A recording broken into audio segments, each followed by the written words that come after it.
Ce programme vous est présenté par la région Grand Est. Face à la crise sanitaire, le Crédit Mutuel prend des mesures exceptionnelles pour ses clients professionnels et entreprises. Rendez-vous sur creditmutuel.fr.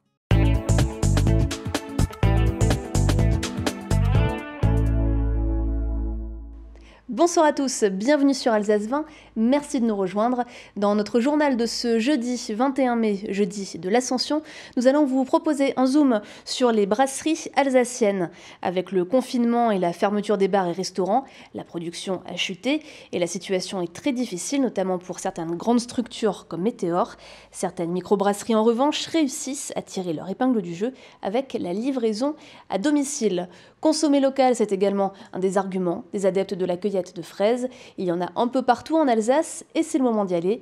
Et puis avec ce week-end prolongé, la tentation est grande d'aller au grand air. Mais attention, la nature est fragile, surtout après 2 mois de confinement. C'est le message du Parc naturel régional des Vosges du Nord qui constate déjà un certain nombre d'incivilités. Mais on commence tout de suite avec cet arrêté municipal pris hier à Strasbourg par le maire Roland Ries. Le port du masque est désormais obligatoire dans l'hypercentre de la ville, à savoir la Grande Île mais aussi sur les quais des Bateliers. Une mesure en vigueur de 10h à 20h et qui concerne adultes et enfants à partir de 11 ans, sous peine d'amende. Une signalétique est en cours d'installation. Si le beau temps et le déconfinement vous donnent envie de vous promener dans la nature, eh bien vous n'êtes pas les seuls, sauf que certains promeneurs oublient quelques règles de base. Alors le Parc naturel régional des Vosges du Nord lance un appel au civisme. Fanny Kunz. Dès la fin du confinement, les adeptes de la nature n'ont pas attendu. Les sentiers du Parc naturel régional des Vosges du Nord ne désemplissent pas. Il y a ceux qui se promènent, qui courent, qui profitent simplement du soleil. Mais il y a aussi ceux qui cueillent, font du feu et jettent des déchets. Un constat qui désole et inquiète les conservateurs de la réserve naturelle. Les gestionnaires d'espaces naturels sont attentifs à ce que les gens respectent bien les circuits. Il faut être responsable et faire attention à bien respecter les itinéraires balisés. Parce que lorsque l'on quitte les itinéraires balisés, là on peut se mettre à déranger des espèces animales qui sont en ce moment en pleine reproduction.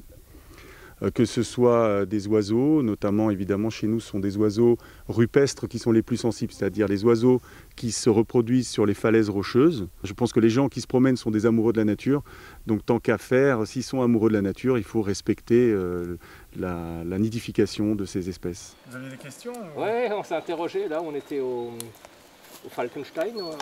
Avec plus de 1000 km de sentiers balisés passant à proximité d'étangs, de châteaux ou de barres rocheuses, le massif des Vosges offre un cadre d'exception pour les sorties nature. Alors pour qu'ils puissent le rester, les gardiens du parc alertent sur les bons comportements à avoir dans la nature. Il y a largement de quoi faire. Faites-vous plaisir avec ça, vous pouvez entendre les oiseaux partout, depuis le chemin. Vous pouvez faire de belles observations aussi, d'animaux, de mammifères comme des chevreuils, éventuellement des sangliers qui peuvent traverser le chemin devant vous. Ne les suivez pas, laissez-les tranquilles, ne les touchez pas. On a besoin de cette faune et de cette flore, donc le maître mot c'est le respect. Après la chute mortelle d'un jeune homme du haut d'un rocher interdit d'accès il y a 2 jours, les agents du Parc naturel des Vosges du Nord renforceront les tournées de surveillance en forêt ce week-end et en profiteront pour sensibiliser les promeneurs. C'est une habitude qui remonte aux années 80, la libre cueillette des fraises. Et les Alsaciens en sont particulièrement friands. Une cinquantaine de producteurs cultivent 200 hectares en Alsace et la moitié est réservée à la pratique. Alors malgré la pandémie, pas question pour les cueilleurs aguerris ou non de laisser cette habitude de côté. Mais cette année, pour permettre la cueillette, il a fallu s'adapter. Exemple à Ensheim, Cécile Motz. C'est un nouveau réflexe à adopter. Est-ce que pouvez-vous vous laver les mains, s'il vous plaît, avant d'entrer dans le champ ? Avant de trouver le précieux sésame rouge, l'accueil du public prend un peu plus de temps cette année.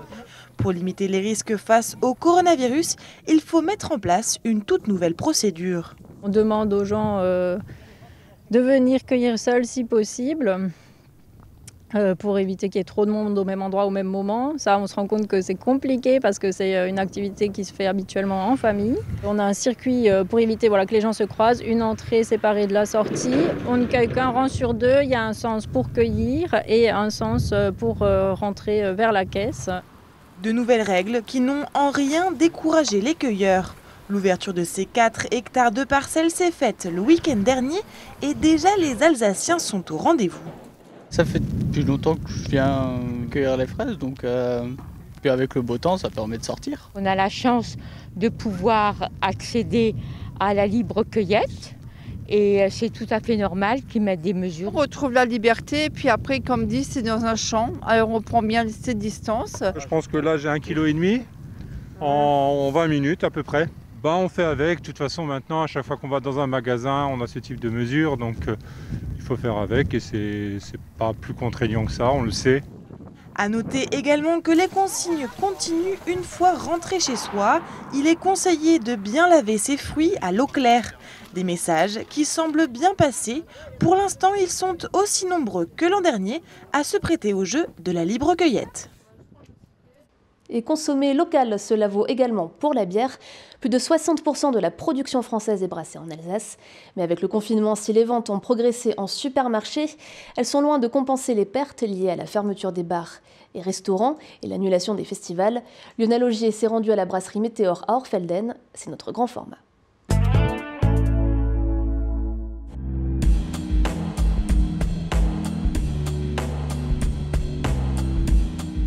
Grand format aujourd'hui, on parle de l'univers brassicole. Je suis avec Édouard Hague de la brasserie Météor. On est ravis évidemment d'être ici. En préparant ce grand format, Édouard Hague, vous m'avez dit, depuis le Covid, il n'y a pas un fût qu'on a vendu aux Alsaciens. Oui, absolument. C'est-à-dire que nous, on souffre particulièrement depuis la fermeture des cafés, hôtels et restaurants. Pour nous, c'est un débouché très important sur le total de nos activités, c'est-à-dire à la fois la fabrication de bière, mais aussi la distribution de boissons. Ça représente 80% de notre chiffre d'affaires. Donc en gros, depuis le 15 mars, nous perdons 80% de notre chiffre d'affaires. Ça sommes vraiment touchés de plein fouet. Alors on a tendance à se dire que les Alsaciens sont allés dans les supermarchés et ont acheté de la Météor. A priori, c'est pas forcément le cas, quoi. Alors heureusement, on a beaucoup de consommateurs très fidèles et d'ailleurs je les en remercie parce qu'on a vraiment besoin d'eux en ce moment. On voit effectivement une petite hausse de nos volumes à travers la grande distribution, les épiceries, les cavistes, mais ça ne compense de loin pas le manque à gagner sur les cafés et restaurants. Comment on tient le coup lorsqu'on a une belle entreprise familiale mais qu'on perd 80% de son chiffre d'affaires? C'est extrêmement difficile. Alors bon, j'ai tendance à dire nous sommes une entreprise qui existons depuis 380 ans. Alors on en a vu d'autres, des épidémies, des guerres. Malgré tout, la chance que nous avons, c'est que en tant qu'entreprise familiale, on a je dirais une santé financière qui nous permet de tenir quelques mois comme ça. Mais évidemment, il ne faudrait pas que la crise s'éternise. Ça, pour nous, c'est quelque chose qui est terriblement important. Et heureusement, il y a quand même un certain nombre d'aides qui ont été mises en place, notamment par l'État et par les banques. Pour l'instant, il y a encore de la trésorerie, c'est ce que vous dites. Pour l'instant encore, oui. Quelles sont les mesures que vous avez mises en place dès le moment où on vous a dit c'est confinement général? Alors au tout début, même avant le confinement, on a mis en place un plan Covid qu'on a écrit au fil de l'eau. Dès qu'on a pu avoir du gel hydroalcoolique assez rapidement, on en a mis dans tous les ateliers. Puis des masques, des visières aussi. On a pratiqué la distanciation sociale. La chance que nous avons dans la brasserie, c'est que ce sont des ateliers assez étendus avec relativement peu de personnes. Vous voyez ici la salle de brassage. C'est un grand atelier. Il y a habituellement maximum 2 personnes qui travaillent. Et puis, comme je vous le disais, on a aussi une très forte chute d'activité, donc ça signifie aussi beaucoup moins de personnes sur le site. Et on a pu mettre un certain nombre de personnes en télétravail, évidemment, les personnes qui travaillent habituellement dans les bureaux, et c'est une trentaine de personnes qui travaillent. Et il y en a donc 200 qui attendent de revenir. Hein. Exactement.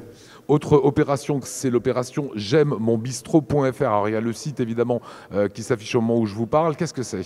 Alors J'aime mon bistrot, c'est une initiative collective donc de la part de plusieurs brasseurs et plusieurs fournisseurs des cafés, hôtels, restaurants. Et le principe est très simple. Vous allez sur j'aimemonbistrot.fr et vous décidez d'acheter dès maintenant une consommation dans le bistrot de votre choix, consommation que vous pourrez prendre à la reprise. Et donc l'intérêt, c'est que ça fait un peu de trésorerie supplémentaire pour votre café, bar, restaurant de votre choix. Et puis surtout, c'est une manière de sensibiliser le grand public aussi sur la véritable crise qui est en train de traverser l'ensemble de la filière des restaurants, des cafés, des bistrots, des hôtels qui sont nos clients. Et donc, évidemment, on essaie de tout faire pour les soutenir dans la mesure de nos moyens. Les restaurants devraient rouvrir le 2 juin, si l'Alsace passe évidemment en vert et non plus en rouge. On sait qu'il y aura moins de clients, il faudra de la distanciation sociale. Ça veut dire aussi moins de chiffre d'affaires pour eux et pour vous. Oui, absolument. Vous avez très bien résumé la situation et c'est actuellement notre plus grosse inquiétude. On ne sait pas du tout, à partir de la réouverture des cafés, hôtels et restaurants, quel va être notre niveau d'activité. On espère qu'avec les terrasses et la possibilité dans beaucoup de villes d'augmenter l'emprise des terrasses sur la voie publique, on puisse faire en sorte que les restaurants ne perdent pas trop en capacité et donc pas trop en chiffre d'affaires. Mais malgré tout, on sait que ça va être très contraignant et qu'il y a toute une partie de la population qui ne voudra pas revenir de sitôt dans les restaurants. Et pourtant, il va falloir les soutenir parce que honnêtement, ces restaurants, c'est une partie de notre gastronomie, c'est une partie de notre patrimoine alsacien, et donc il faut tout faire pour les soutenir et pour qu'ils survivent. Et à côté de ces grandes brasseries, l'Alsace compte aussi plusieurs dizaines de micro-brasseries. Si certaines ont dû mettre leur production en sommeil, d'autres ont misé sur un nouveau mode de distribution, la livraison à domicile du producteur au consommateur. Adrien Laby a suivi la tournée de la brasserie 3 Mâts. Vos bières artisanales livrées à domicile, c'est ce que propose la brasserie 3 Mâts. À la mi-mars, quand la fermeture des bars est ordonnée, la structure voit disparaître 80% de son chiffre d'affaires. Un coup dur, mais dans la jeune équipe, on sait improviser et s'adapter. Au départ, il s'agit surtout de s'occuper en attendant des jours meilleurs, mais très vite, le succès arrive. L'idée, c'était de se dire, tiens, comme on ne peut plus forcément vendre au bar et que les clients ne viennent plus, c'était à nous de venir vers les clients. Donc on a monté un drive, donc commande en ligne, etc. Et après on a poussé un peu plus l'histoire à faire de la livraison à domicile. Et ce qui a très bien pris parce qu'on était occupés toute la journée à faire nos cartons, etc. Et avec le bouche à oreille, ça a très bien pris. Donc on s'est pas ennuyé pendant cette période-là. Voilà. Les clients commandent sur le site internet et 3 jours par semaine, un membre de l'équipe prépare les colis et part en tournée de livraison. Petit à petit, le catalogue de la brasserie strasbourgeoise s'étoffe des productions d'autres brasseurs et artisans. Si cette nouvelle activité a permis à la structure de compenser ses pertes, elle lui a aussi permis de nouer de nouvelles relations avec ses clients. Allô ? Bonjour madame, c'est Guillaume de la brasserie des 3 Mâts. En fait, ça nous a permis, nous, effectivement, de les voir directement, de pouvoir échanger avec eux directement aussi, ce qui a été vraiment super agréable. On a aussi un bon retour. Eux sont aussi contents de pouvoir nous voir et pouvoir enfin mettre un visage sur certains membres de la brasserie des 3 Mâts. Pour l'anecdote, par exemple, moi, j'étais allé livrer un monsieur, je pense, à peu près d'une 60aine d'années et qui m'a remercié d'être venu le livrer parce qu'il a du mal à se déplacer et que ses enfants n'habitent pas la région. Et il m'a dit merci beaucoup et je trouvais que c'était aussi un sens de solidarité. Voilà. C'est gentil, merci beaucoup. Merci à vous, passez une belle journée. Les livraisons se poursuivront au-delà de la période de crise. Les brasseurs réfléchissent déjà à comment les concilier avec une reprise de l'activité des bistrots qu'ils espèrent rapide. Et tout de suite, l'image du jour, Oliviane. On l'avait annoncé, les masques alsaciens fleurissent sur le net et à tous les prix. Certains sont militants, d'autres jouent sur l'humour, mais le dernier en date est plutôt inquiétant. Le masque Elsass-Frei est décrit très honnêtement par son créateur et vendeur, et ça fait peur. Alors, première information, ce masque n'a absolument aucune homologation. Il n'est donc pas destiné à un usage professionnel. Donc je répète, ce produit n'a pas de certification, pas de garantie, il est payable à l'avance et n'est pas échangé. De quoi réfléchir avant de commander ce masque fabriqué en Bulgarie. Et c'est ainsi que s'achève notre journal. Merci de l'avoir suivi. La suite de nos programmes ce soir, c'est, comme tous les jeudis, la chronique Lifestyle de Vera Bossiac et puis le magazine de l'habitat et du logement présenté par Fanny Kunz. Tout de suite, je vous laisse dans les mains de Célia Mérimache pour la météo. Très bonne soirée sur Alsace 20 et à demain.